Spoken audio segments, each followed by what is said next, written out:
Yeah, I was born and raised in the mountains of eastern Kentucky. My father was a coal miner, large family, which was typical in my town. 9 kids. I was the fifth one, the middle one. I felt that our mom and dad were good providers. Dad worked all the time. Dad worked 30-some years in the mine. And I never remember us going without anything.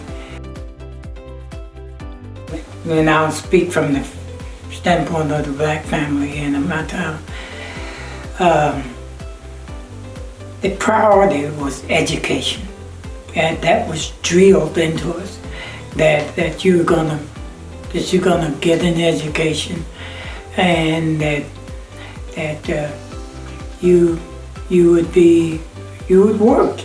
So those were the two things over there. You work and you get an education. In my community, there's a tradition among black families that because of us being so isolated, our parents wanted us to know that there was a world outside of those mountains.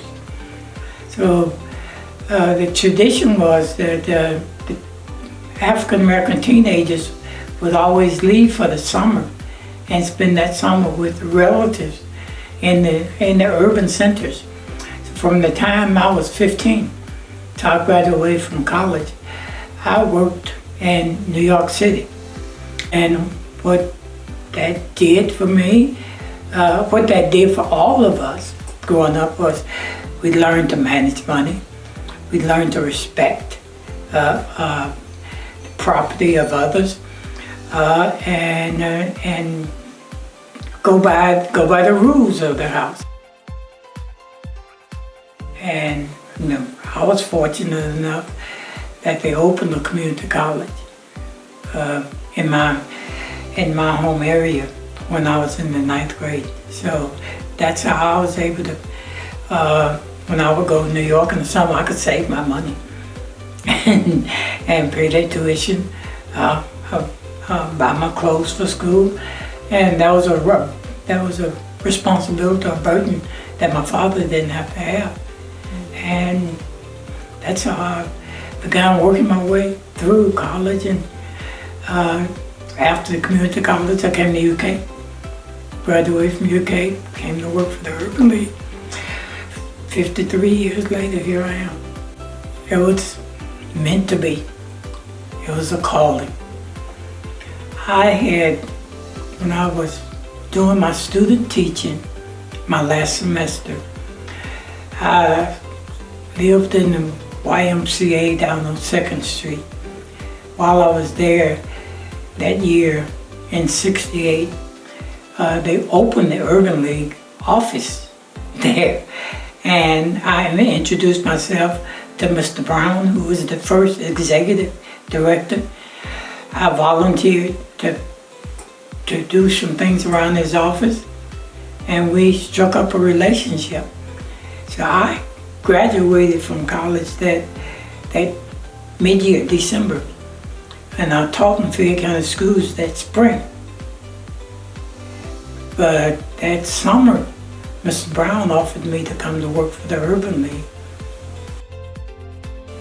One of the signature activities of the Lexington Urban League is housing.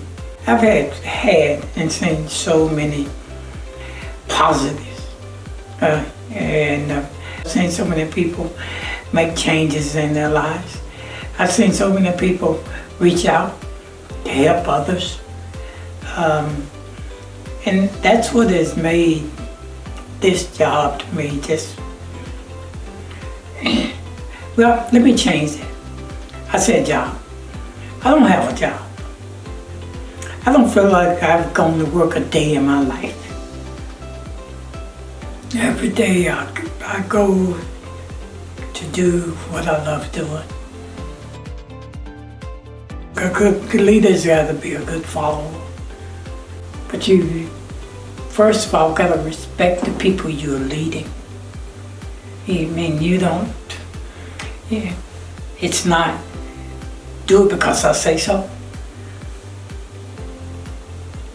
You have to show your followers why it's good and what's going to be the benefit from that.